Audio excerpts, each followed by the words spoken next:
کہا امام پہ ظلم کیا گیا. متوکل نے خود اپنے بھائی سے کہا کہ ان کو زہر دے دو اور تاکہ ان کی شہادت ہو جائے. عزیزان گرامی، جب امام محمد تقی علیہ السلام کی شہادت ہو رہی تھی تو امام علی نقی علیہ السلام صرف 8 برس کے تھے اور امام محمد تقی علیہ السلام کی والدہ زندہ تھیں اور وہ مدینے میں تھی. تو امام علی نقی علیہ السلام نے رو کے اپنی دادی سے کہا دادی اماں آج میرے بابا کی شہادت کا دن ہے. تو جناب صدیقہ خاتون رونے لگیں. کہا بیٹا ایسا مت کہو، میرا 25 برس کا جوان بیٹا ہے. کہا دادی اماں وہ جو اللہ کا ایک فرشتہ ہے جو امام کے ساتھ رہتا ہے نا، وہ اب میرے پاس آ گیا ہے. اس کا مطلب ہے میرے بابا کی شہادت ہو گئی ہے. میں آپ سے سوال کروں، کسی ماں کو اگر بیٹی کی شہادت کی خبر ملے تو کیا حالت ہو گئی ہوگی؟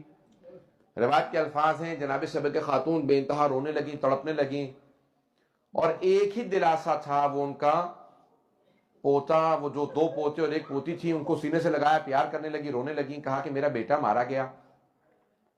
بچپنے سے یتیمی اس طرح سے امام علی نقی السلام نے دیکھی ہے. میں سوال کروں یتیمی کیسی بلا ہے؟ یہاں تک کہ پیغمبر السلام فرماتے ہیں یتیم بچے کے سامنے اپنے بچے کو پیار نہ کرو. پوچھا کیوں مولا؟ کہا کیونکہ جب وہ دیکھتا ہے نا کہ کوئی اپنے بچے کو پیار کر رہا ہے تو اس کا دل ٹوٹ جاتا ہے.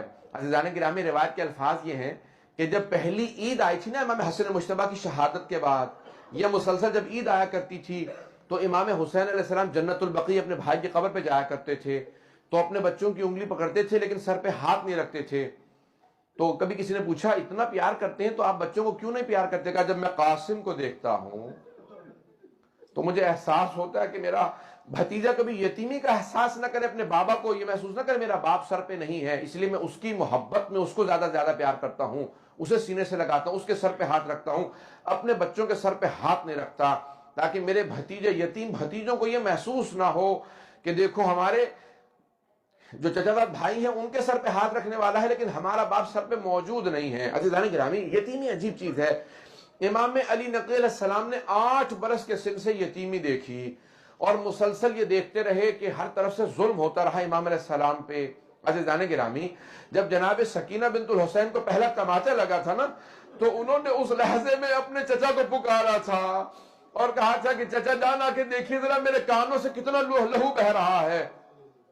عزیزان گرامی، ایک سوال کروں گا کہ اب ذرا ایک مرتبہ تصور کیجئے وہ امام علی نقی علیہ السلام جو 8 برس کے سن سے مسلسل اپنے بابا کو محسوس کرتے ہوں گے میرے بابا کہاں پہ کاظمین کے اندر شہید ہوئے، وہاں پہ ان کو دفنایا گیا. عزیزان گرامی، اب یہ مسلسل وقت کٹتا رہا یہاں تک کہ آخری لحظات ہیں امام علی نقی علیہ السلام کے. عزیزان گرامی، کہتے ہیں کہ یہ جو ائمہ کو زہر دیے گئے ہیں نا ان میں جو سخت ترین زہر تھے وہ 4 اماموں کے تھے. اب وقت نہیں ہے کہ میں تفصیل سے جا سکوں، آخری جملے کو پیش کر رہا ہوں، اس کے بعد آپ ماتم کریں گے. عزیزان گرامی، ذرا ایک مرتبہ آنکھیں بند کر کے تصور کیجئے گا. کیا تصور ہے؟ کہتے ہیں جیسا 4 اماموں کو زہر دیا گیا ویسا کسی کو نہیں دیا گیا. کیوں؟ وہ کہتے ہیں جو امام حسن مجتبیٰ کو زہر دیا گیا ویسا زہر کسی کا نہیں تھا. پوچھا کیوں؟ کہا کیونکہ امام کا کلیجہ نکل آیا تھا.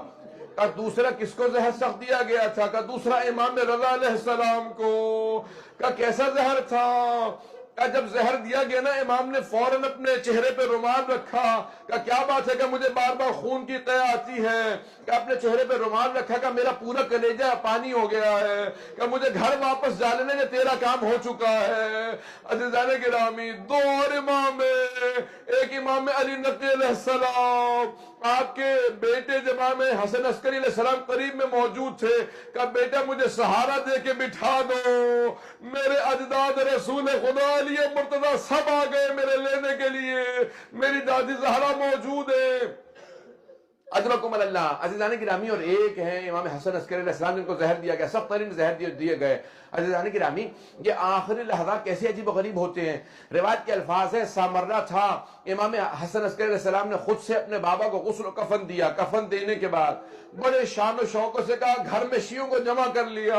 کہا میرے بابا کا یہی جنازہ پڑھ لو. کہا مولا بہت لوگ جمع ہیں.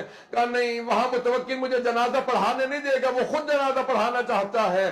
میں اپنے بابا کا یہاں جنازہ پڑھاؤں گا، سب کو جمع کیا، کہا کہ یہاں جنازہ پڑھ لو، لیکن میں کہوں گا مولا جب آپ اپنے بابا کا جنازہ پڑھا رہے تھے آپ کے گلے میں توق نہیں تھا، ہاتھوں میں بیڑیاں نہیں تھی، ہاتھوں میں ہتکڑیاں، پاؤں میں بیڑیاں نہیں تھی، مولا آپ کی پھپھیوں کے سروں پہ چادریں موجود تھی، تازیانے نہیں مارے جا